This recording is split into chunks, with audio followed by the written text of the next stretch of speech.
What is going on, everybody? Welcome to this week's opening drive episode of the Coach Couch Potato, aka Week 11 of OHSAA football. Yep.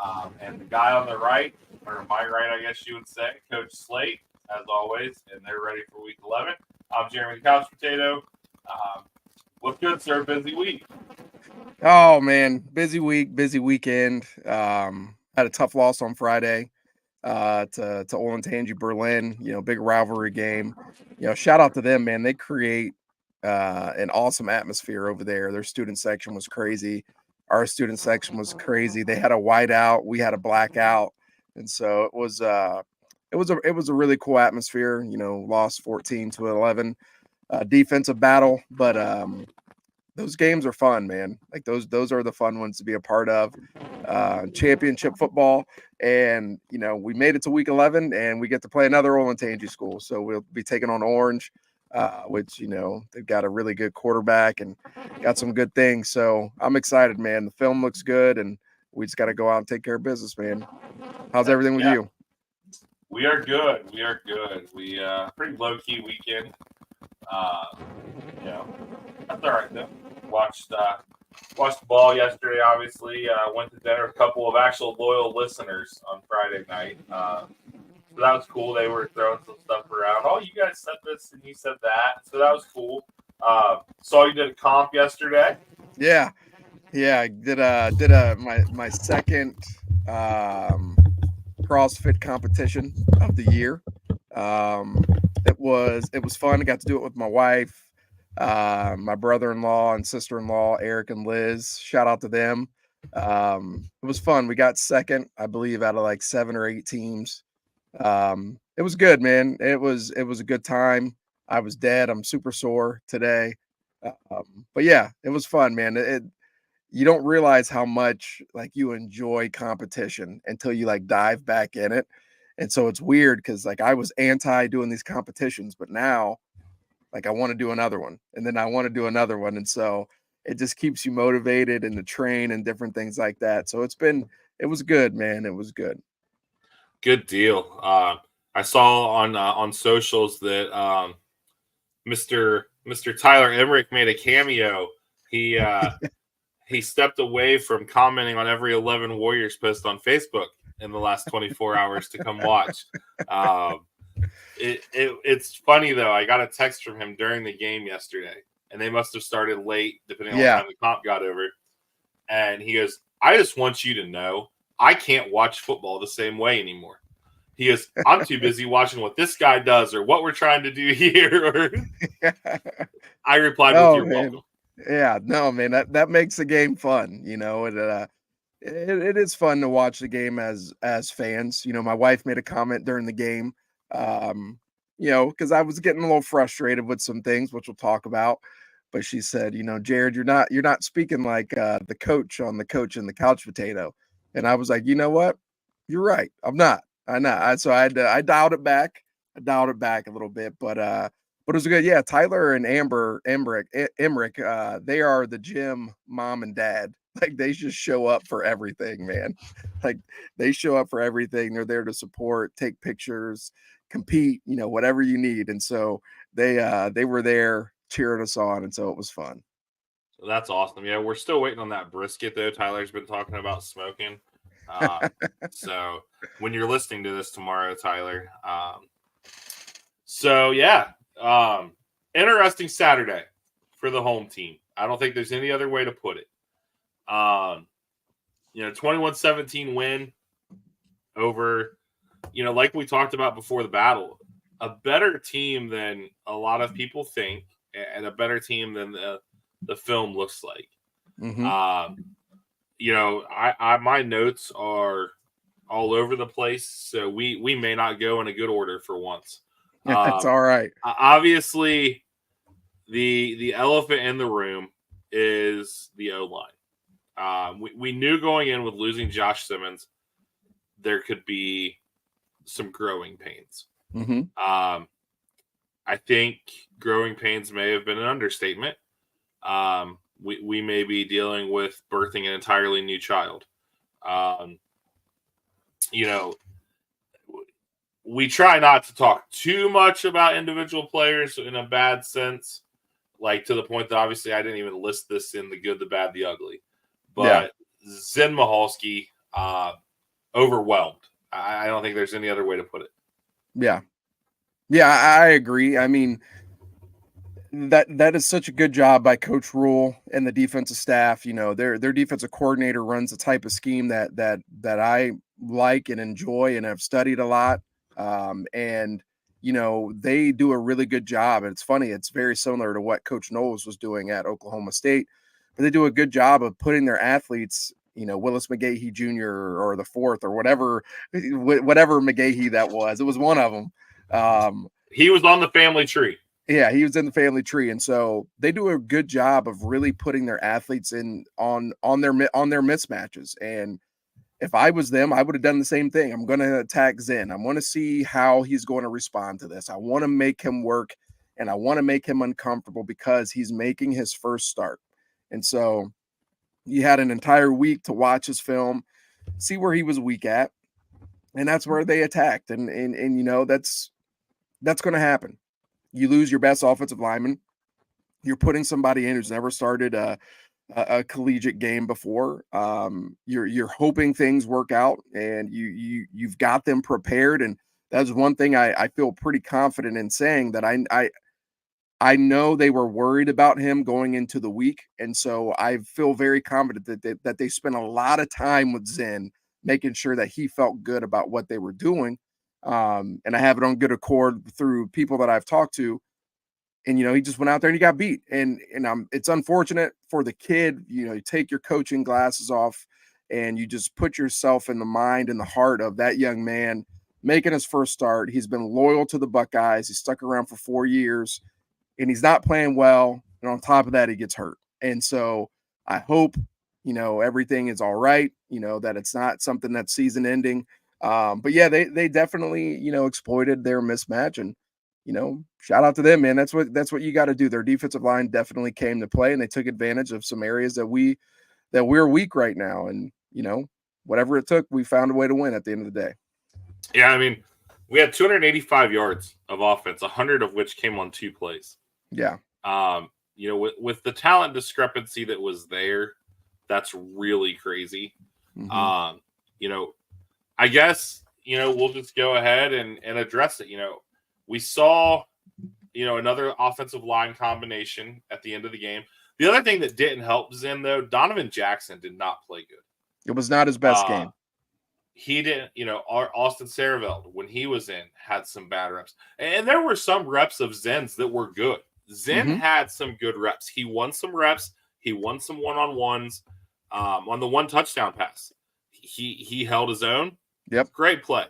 You know, I'm going to assume that, you know, that offensive line we saw at the end of the game may be where we start the game this coming week, which would be Donovan at left tackle, some guy from Findlay named Luke at left guard. By the way, I got a text today that said Slater is limited to 30 minutes of talking about Luke today. I'll let you figure out who that came from. Oh, man. And then obviously Seth at center, and then Tegra and Luke, or Josh Fryer. Josh Fryer had a pretty decent game. The right side of the line, actually, in the run game, was better than the left. Now, granted, you know, if they don't go with that group, I don't really know what you do at left tackle unless you put Sareveld there. Yeah. Or you put Luke there. I mean, so we'll see.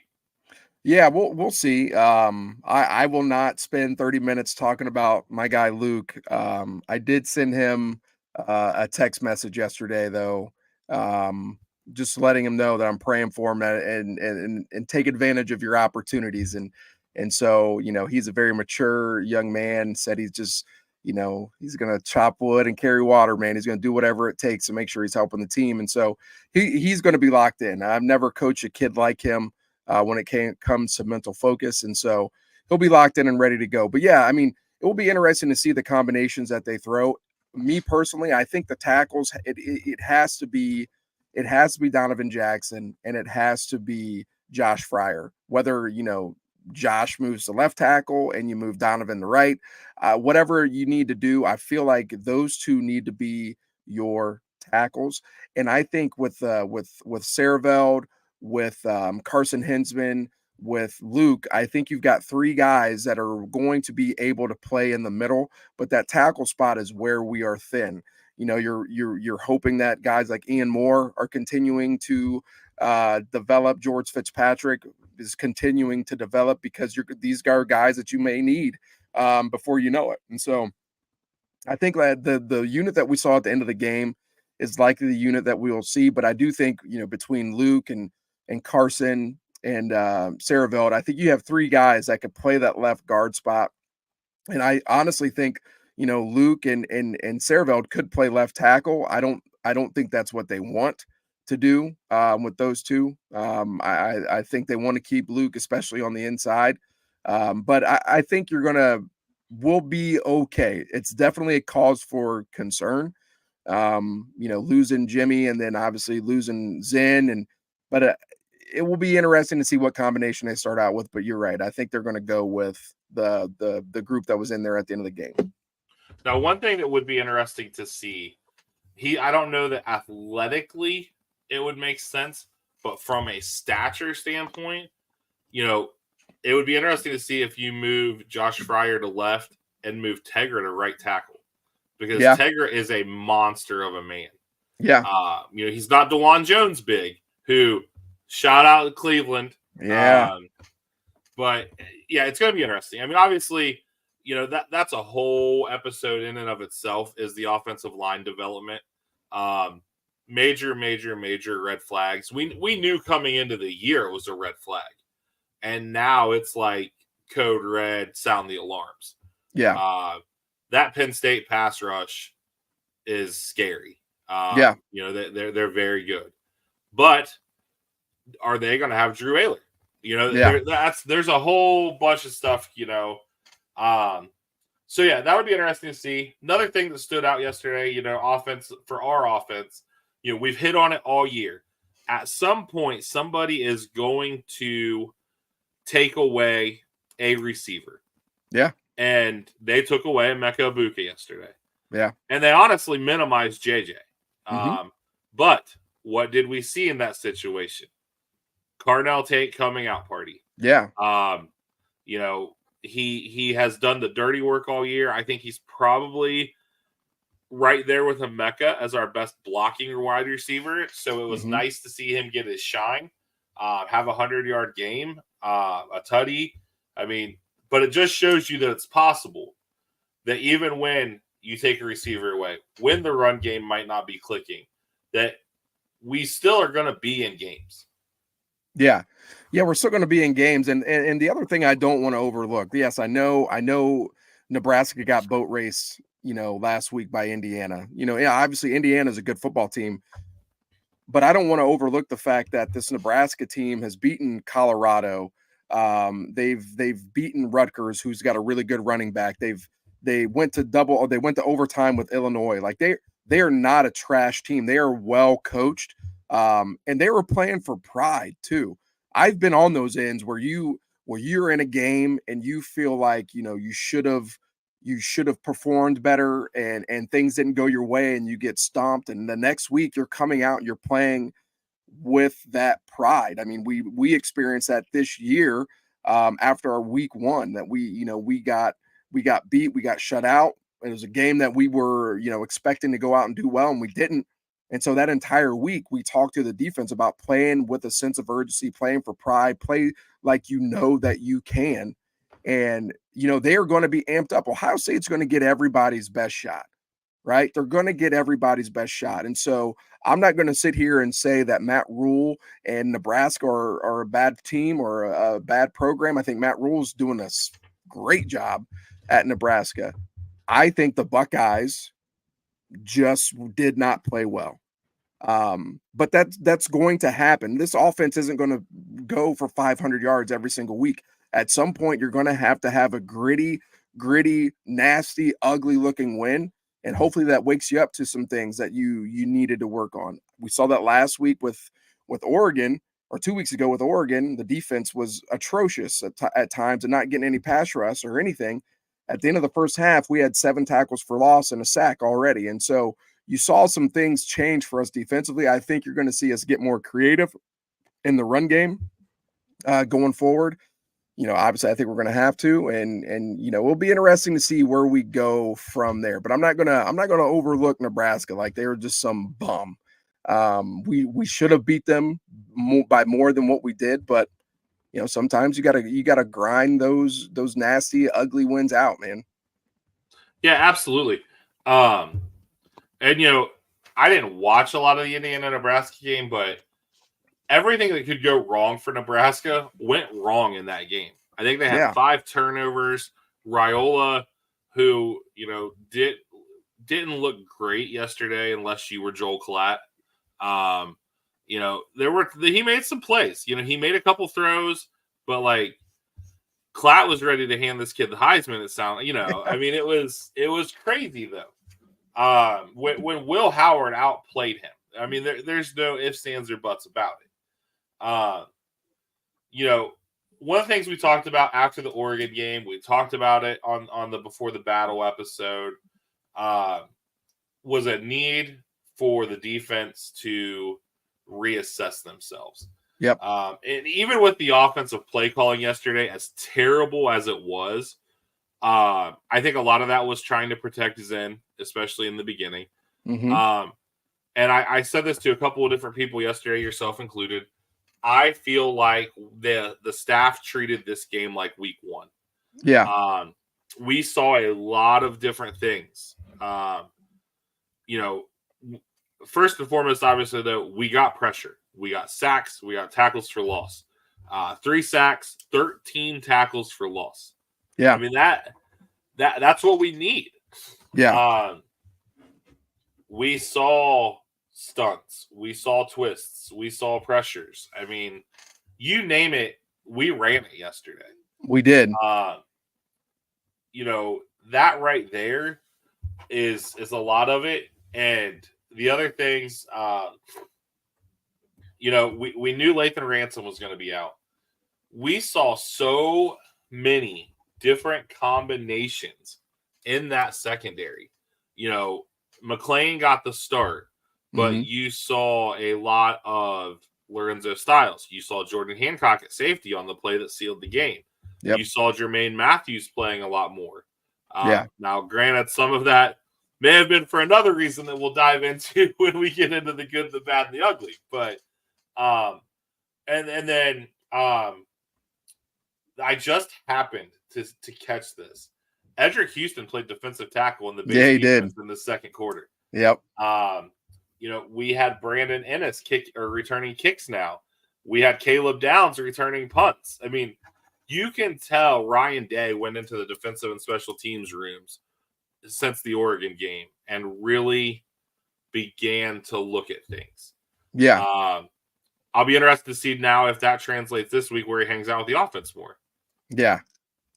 Yeah, and I'm not going to overreact to the offense's performance. I am very concerned about the offensive line with who we're playing this week. Abdul Carter is a special player for Penn State, and so I'm definitely worried about the offensive line. But I do trust the fact that Chip Kelly will put something together, whether it's more quick game screens, more short and intermediate throws, get the ball out quick, so we don't need to take 3 or 5-step drops and find ways to push the ball down the field. And they'll get creative in the run game, and they'll find a way to hopefully get over 150 yards rushing. Like I have confidence in that they will do that.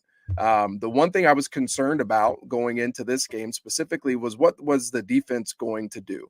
Was the defense going to be able to get pressure? I know, you're thinking the talent gap and you're looking at Nebraska, but up until this point, the defense has not been getting a lot of negative plays in the backfield and tackles for loss. And I thought Jim Knowles did a really good job of mixing things up, like you said, with the stunts, with the personnel, with the different pressures that we brought. I mean, I think we blitzed Caleb Downs from free safety 3 or 4 times.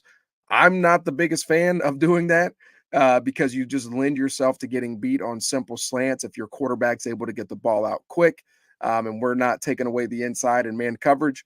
But I think the defensive staff responded well. They made life hard for Raiola, and they really did a good job of slowing down their run game. I think Dowdell only had like 64 yards rushing. They ended up with 100 or so yards rushing, but that was because Raiola had that long, scramble for like 40 plus yards or whatever it was. And so, I thought the defense did really well. How does that translate to next week? You obviously need to know who you're going to be playing against at quarterback. But I think the defense did a good job of really mixing things up and exhausting all their resources to make sure that they were getting pressure on the football. And they showed that they can do that and still play sound football. There were some times where they lived with being the bend but don't break defense as well. And that's okay. Like, it's okay to have a good mixture of that. I've said it a million times. We talk about Iowa. Phil Parker is great at doing that.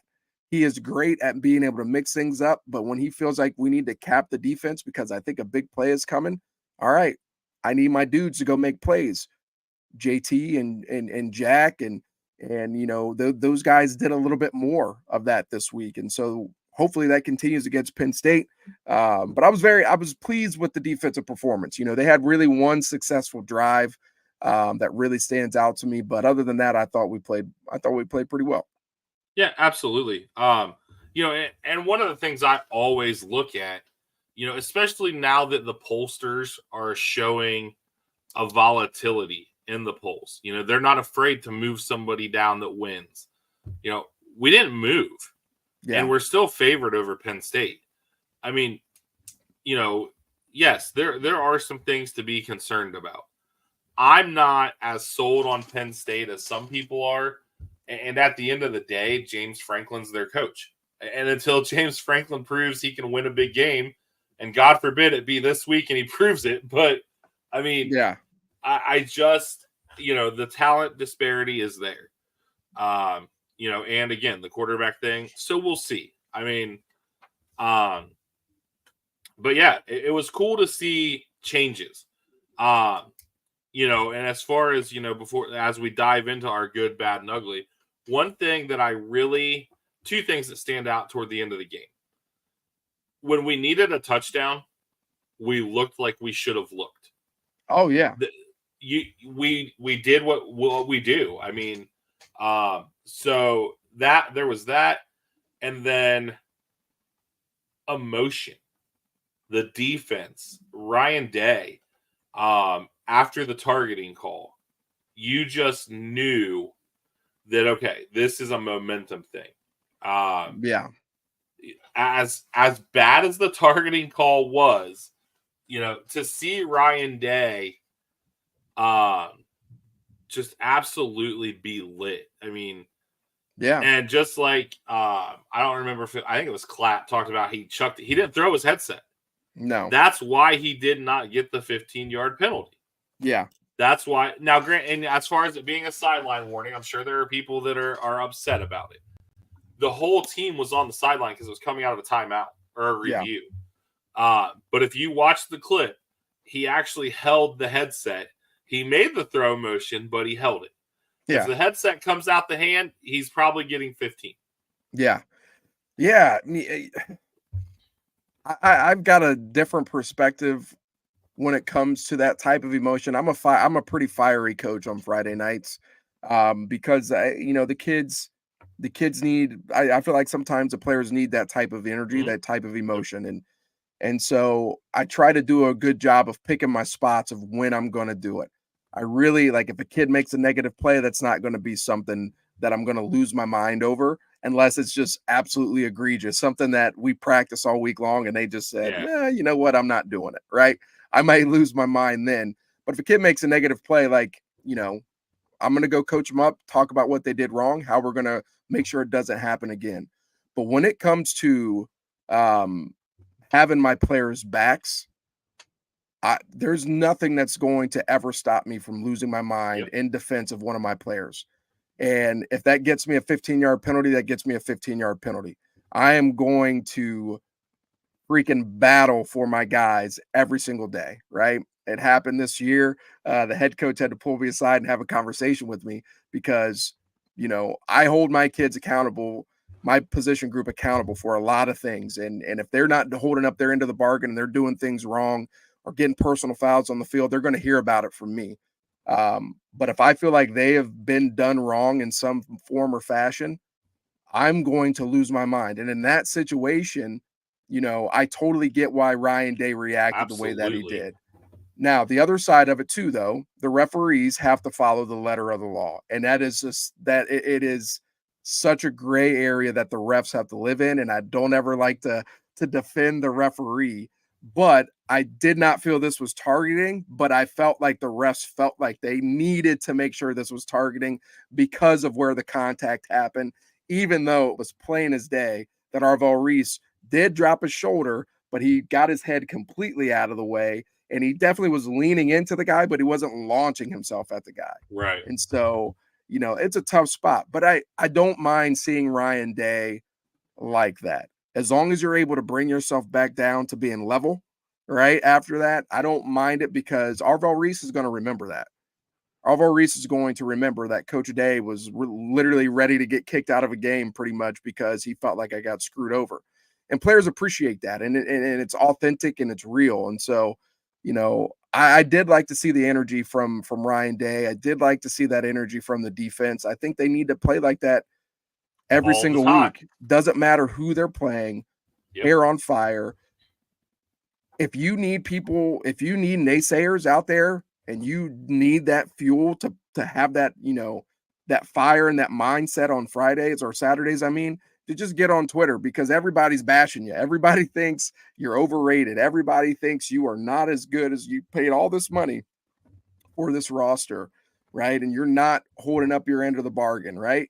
If you need that fuel, it's easy to find, right? Yep. But you shouldn't because you're at Ohio State and you got one of the greatest gigs in the world to be on the defensive side of the ball at Ohio State, on the offensive side of the ball at Ohio State, special teams, all that stuff. And so, the energy was better. I will say this, and I just went on a little bit of a tangent there. The energy in the shoe, thumbs down. Oh, it was not good. It was not good. I understand that everybody at the shoe probably thought we were going to run through Nebraska and gear up for Penn State. But I did not hear them get loud. And this was obviously a 4-quarter game. I did not hear them get loud until the midway through the fourth quarter where they're like, oh God, like the targeting call. The targeting call was when the crowd got loud. And it shouldn't be that way. No. We have the greatest fan base in the country. We are all lunatics. We all get on Twitter, on 11 Warriors, on all these sites, and we say the most outlandish things. But yet, when we go to the games, we show up late. It's almost like we take winning for granted at times. And that's it right there. That right there, just the energy at the shoe has to be better. It's got to be better. Dude, I watched a woman knit a blanket during the OSU Miami game. I've watched people read books. I understand it's a totally different day and age, and I'm also 40 now, but we need to bring back the little things. Like, when was the last time on a kickoff you heard the OHIO rip his head off? Like, yeah, it's just, you always hear the recruits and the players talk about, I come to Ohio State because of the environment. Prove it. We've added more student section seating, but there are so many, it's just like going to a basketball game at the Shot. Yeah. It's not conducive to college basketball. Yeah. And you hit on something, the killer instinct thing. That's probably what sets Ohio State apart from so many of the great teams. Yeah. Is they do not have that bulldog in them. So it'll be interesting to see what comes, for the rest of the year. I hope, they build off of it.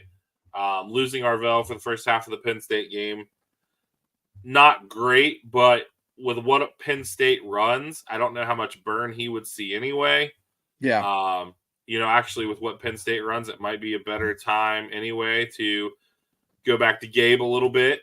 That's kind of more his wheelhouse. And, obviously it's going to be a Sonny Styles game, though, with their tight end. So, Yeah. But yeah, good, bad, ugly. I actually jotted more good down than I thought I would for this game. Okay. Obviously, Will Howard.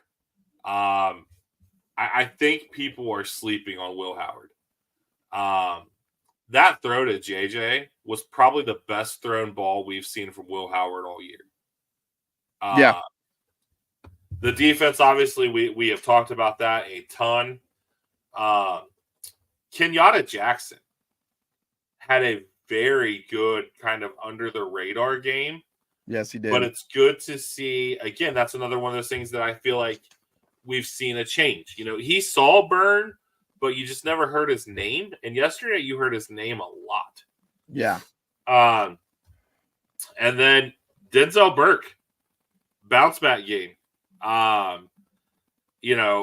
Drew a couple of OPI calls. And by the way, total tangent moment here because of the whole OPI thing. And you look at the way the Texas fans behaved on a pass interference call last week. For Dylan Raiola to have the nerve to talk trash about the fans. Yeah. Because of the way they handled the targeting thing. They just thought they were going to get it overturned like Texas did. That's all. Yeah. So that's kind of where I'm at for the good. Yeah.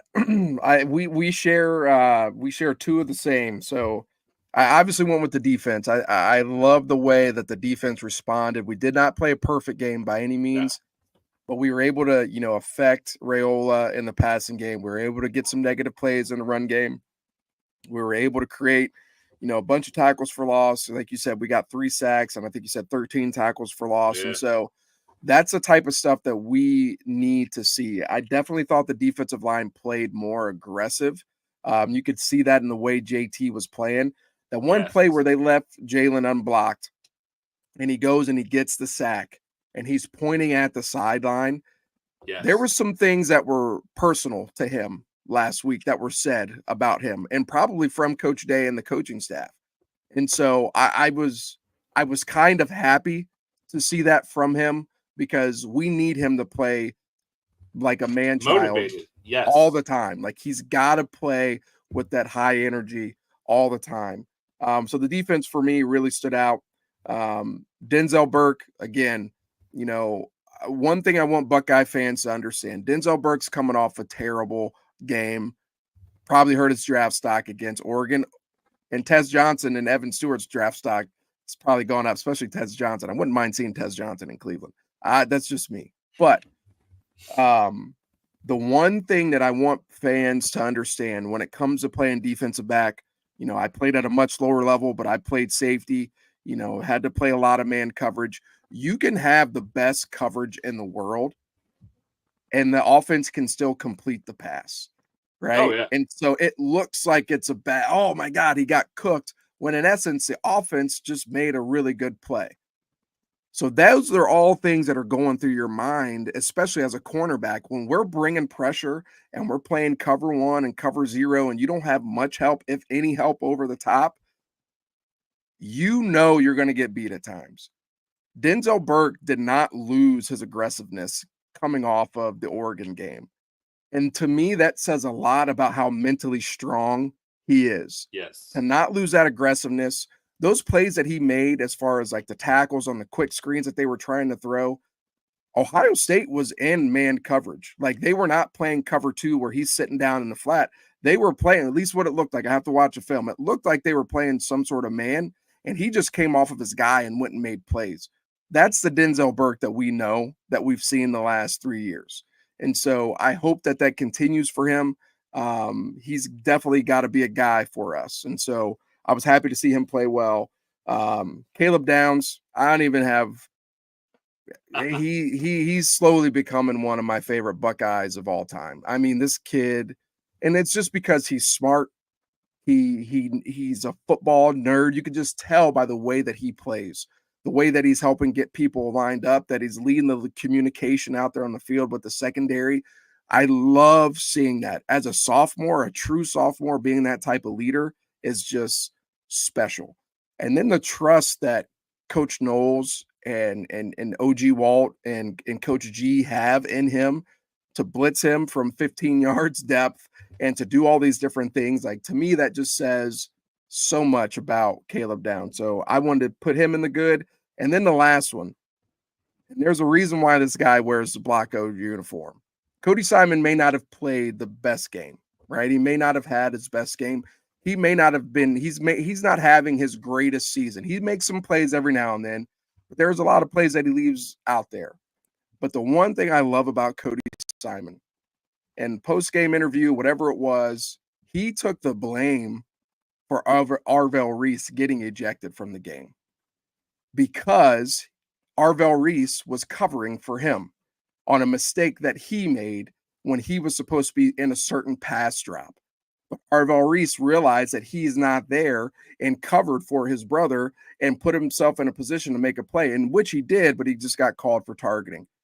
Cody Simon came out and said, like, that's on me. Like, he shouldn't even have been in that position. To me, I totally get why you got the Black O, Cody. Like, that is huge. You're not only owning your mistake, but you're also having the back of your brother who just got ejected from this game and is going to be out for the first half. And so those are my 4 things that I have for the good from Saturday. Yeah, and just kind of to bounce back off of 2 of the things you said, the defensive line aggressiveness, the sack that Ty Hamilton had.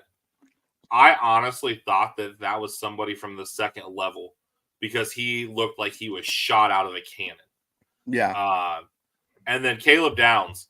I remember very vividly when we did our Buckeye draft, being ridiculed by Slater and our friend Jake Burns because I took Caleb Downs as one of my safeties. So just throwing that out there. That was just because he had not played a snap for the Buckeyes yet. But it was my last pick. That was all. That's all I was saying. As far as the bad, we obviously addressed the run game issues, so no need to revisit that. This one's painful because we've both talked about how much we like him. IGB. On a day that a guy who I have compared IGB a lot to was back in the stadium as part of his making amends, getting his life back on track. Yeah, I saw that. Damon Arnett was back in Columbus this weekend. Unreal to see. And shout out to a dude who I have zero love for helping him, and that's Stacey Elliott. Yeah. I am no Stacey Elliott fan by any stretch of the imagination. But shout out, on that little sidebar. But yeah, IGB had 3 PIs. Yeah. On like 3 back-to-back plays, it seemed like. Yeah. But that's where I'll leave my bad. Yeah, that IGB was my number 1, and it's not. Listen, he's a dog. Like, I love that guy. Like, he is so good. He's so talented. But sometimes he just gets in his own way, and he's just so aggressive that you don't ever want to take that aggressiveness away from him. But it rears its head at bad times, right? And he gets caught doing some dumb things. And so, like, yeah, it was not his best game, but I do believe IGB will bounce back because we're playing Penn State next week. He knows that he can match up with these receivers. Julian Fleming is one of those receivers. I have a feeling that if he's on him, he's going to try to make his life hell. I am excited to see some trash talking there. Yeah, and so IGB, I hate to put you in the bad, man, because you're my guy, but I know you'll bounce back. You got that dog mentality, so you'll bounce back.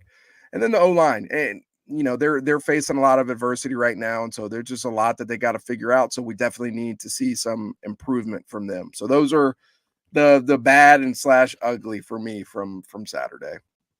So I did put the O-line under ugly, 2 sacks, 7 tackles for loss.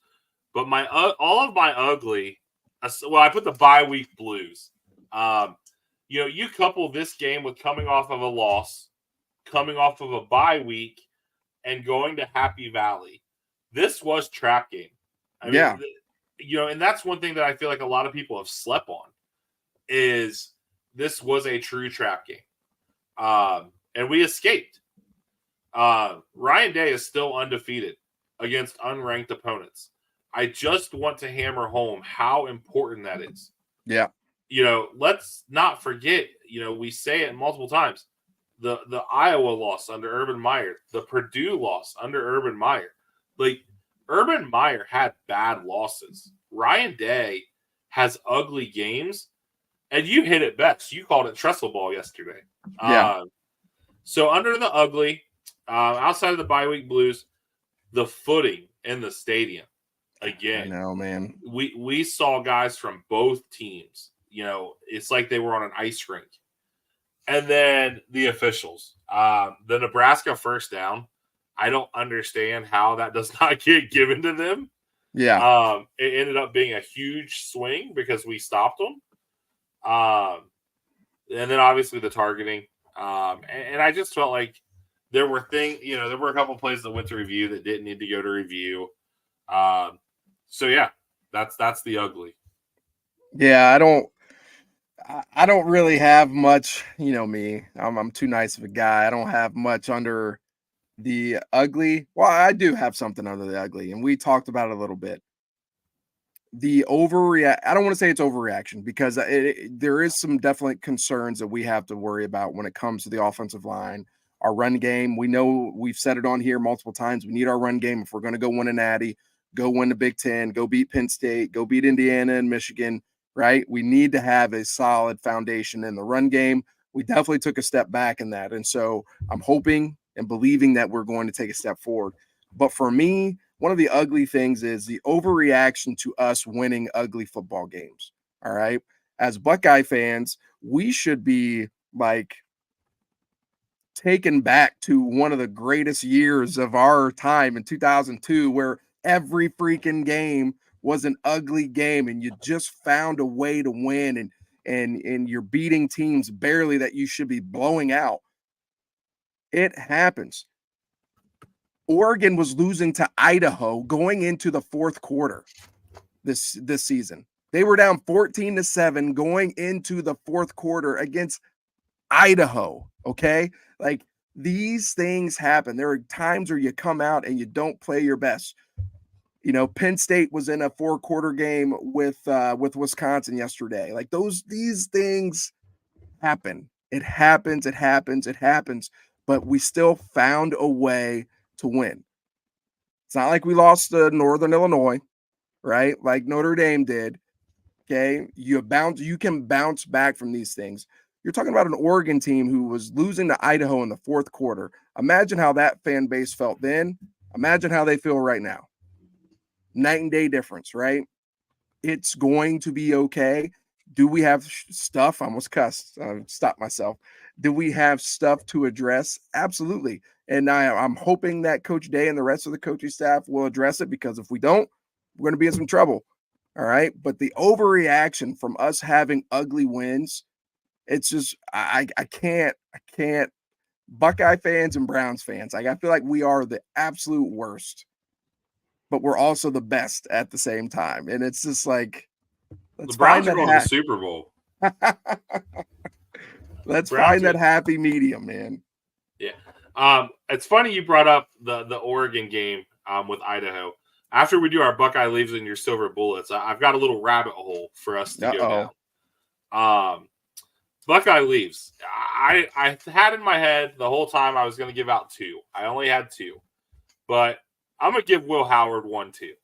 But my first one's Carnell Tate. Yep. Well-deserved. We talked about it earlier. The guy showed that he is a legitimate option in this offense. And then you talked about my other one, Cody Simon. The fourth down play, the fourth and short. If he doesn't wrap the legs, I don't know that we make that stop. Yeah. And there was another play he made that I was like, okay, Cody, I see you. So Carnell Tate. That's the second time he's done that too. Yeah, this season. That's heads up football. I mean, you know, we've taught kids since 4th grade low man wins. Well, you can't get much lower than taking a guy's legs. I mean, yeah. So yeah, those are my Buckeye leaves. All right. So you definitely took my one Buckeye lead that I was going to give to the offense, and that was to Carnell Tate. You're welcome. I know. He obviously often overlooked. Teams are going to have to now pick their poison because Emeka and JJ are playing at such high levels, right? So if you take one away, we've got Carnell Tate just waiting in the wings to do what he did.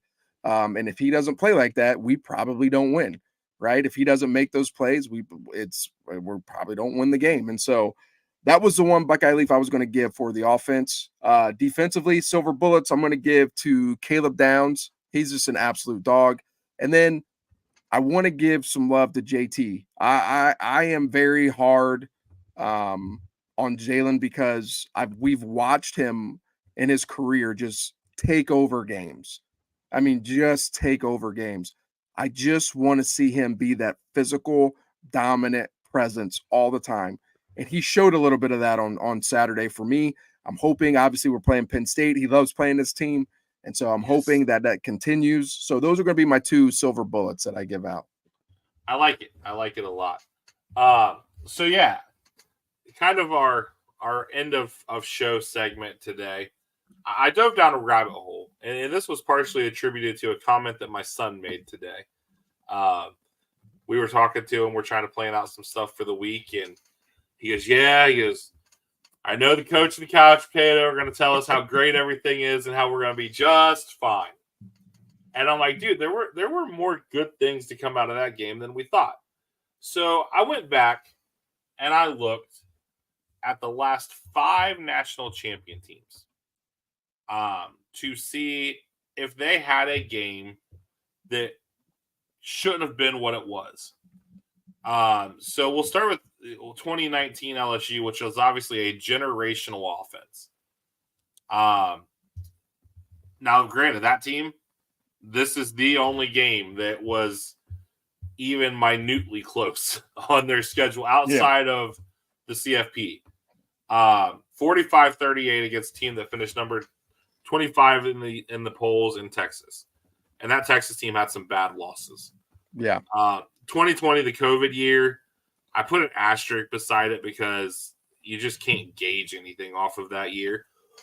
But number 20, or the champions Alabama, excuse me, had a 52-46 game with Florida, who was ranked number 13 that year. 2021, Georgia, again, very, very, very good Georgia team. They did have a 10-3 game. It was against number 14 Clemson, but 10-3 in today's college football world. Yeah. 2022 Georgia, the team that Ohio State should have beat. 26-22 with Missouri and 14-6 with Kentucky. So again, games that shouldn't have been what they were. Last year, the team up north scores, I believe, late to beat Maryland 31-24. Yeah. So that's nothing compared to what we've already seen in 7 weeks or 8 weeks of college football this year. Yeah. So this year I went through the top 10. Number 1, Oregon, 24-14 Idaho, 37-34 over a decent Boise State team, but a very one-dimensional Boise State team. Yeah. Number 2, Georgia had a 13-12 win over Kentucky. Number 3, Penn State, 34-27 over Bowling Green and 33-30 over USC. Miami, theirs don't even count because the ACC's handed them at least 2, maybe 3 dubs. But 38-34 Virginia Tech, 39-38 Cal, 52-45 Louisville. Miami couldn't stop a nosebleed if it had a tampon. Texas, 27-24 Vandy yesterday. Now Diego Pavia is legit. Yeah, he is. But Texas is way better than that. Way better. Tennessee, 23-17 Florida. Notre Dame obviously has a loss to Northern Illinois at home, 31-24 to Louisville. BYU, undefeated, 18-15 SMU, 34-28 Baylor, 38-35 Oklahoma State, and then yesterday 37-20 or 37-34 UCF. And UCF was actually favored in that game, which is what's crazy. Wow. Number 10, Texas A&M, 26-20 over Bowling Green, 21-17 over Arkansas. I mean, it happens. And who would have thought Bowling Green would be on that list twice, though? I know. Big win yesterday than the I-75 battle, too. Yep. So, I mean, this year just goes to show you the parity, though, that you're starting to see because of the transfer portal and NIL. Yeah. That is what those things were placed to do. So, no, the sky is not falling yet. Are the clouds a little lower? Yeah. But it's not time, especially if we can get serviceable offensive line play. Because, like, you look at Oregon when Chip Kelly was there, their O-lines were never great. So it's just the back half of this year is going to be a testament to what we do or don't have as a full coaching staff. Yeah. Yeah, I agree with that. I think, I don't think the sky is falling, but I definitely, am very, very concerned about the run game. I think, we can throw for 300-400 yards on whoever we want to, and that's all well and good. But, the facts are the facts. If we don't rush the ball and win the rushing battle, we're not going to win in these big games. We're not going to beat, the Penn States of the world, the top 5 opponents. If we make it to the Big Ten championship or the playoff, like, you're not going to win those big games if we cannot have the rushing attack that we need to have, especially with those 2 great our running backs that we have. And so that is a challenge for the Ohio State staff. And they know that. They don't need me to or us to tell them that. Like, they know what they have to do. It's, we just need to see them do it. I will say this, and maybe this is me, not being super positive. Go figure. Like, even though I typically am 99% of the time, if it does not get fixed, regardless of who's on the offensive line, I fear that certain people will lose jobs. Absolutely. And that's just the way that it is. And that's an unfortunate thing. And I hate saying that because I never wish that on anybody. But, certain things, whether it's recruiting, whether it's, butting heads with the coach, like we may be seeing on the defensive side of the ball, certain things get in the way of, your career trajectory that can, it could cost you. It could cost you. And, I'm hoping that, we get it figured out on the offensive line. We got some big shoes to fill with Jimmy. And so whatever variation of the offensive line we have to do, I do believe that the offensive line coaches know what the heck they're doing. Excuse me.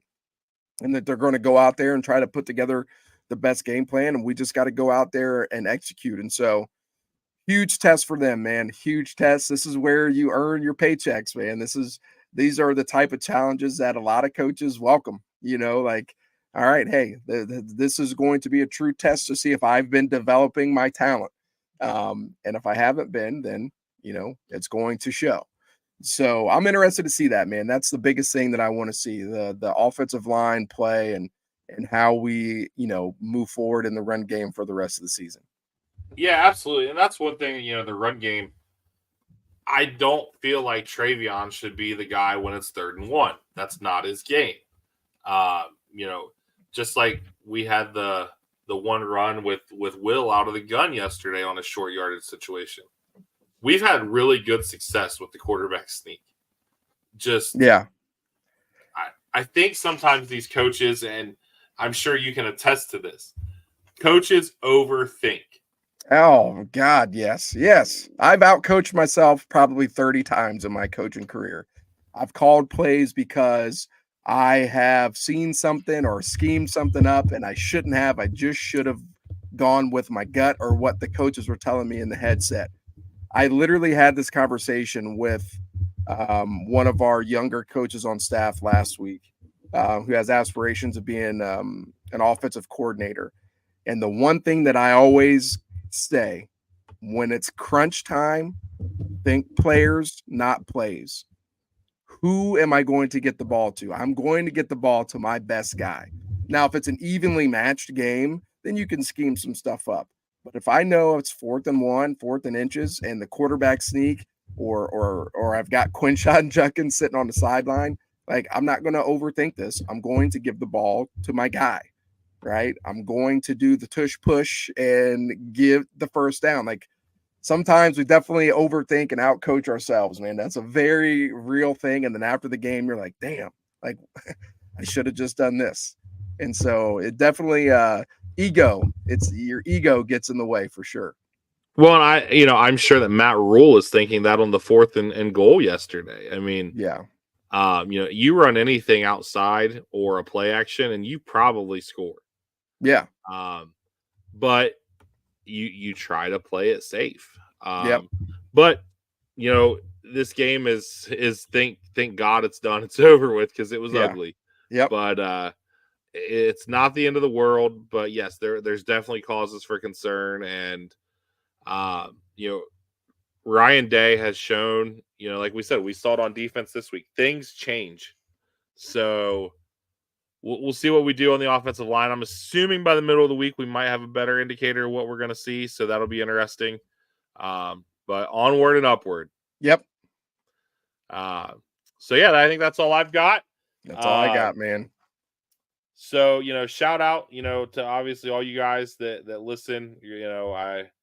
I've been talking to a couple of people, just, it's crazy to think we're almost in November. We're going on 11 months of doing this. But yeah, we will go from there. As always, shout out to the Cornerstone Home Remodeling LLC, Jake Moore.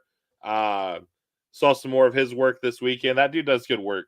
And to Coach Chris at the Barn Baseball and Softball Academy, and obviously, most of all, our listeners and our families for letting us do this. So we will see you guys the end of the week for a before the battle episode, and by that point, Coach Slade will have the boys ready for Friday night. Friday night or Saturday night? I think it's Friday. I don't know. I'm not 100% sure. I know last week, all the week one game, or last year they were all on Friday. So yeah, I think it's Friday. All right. Well, cool deal. We will see you guys later this week.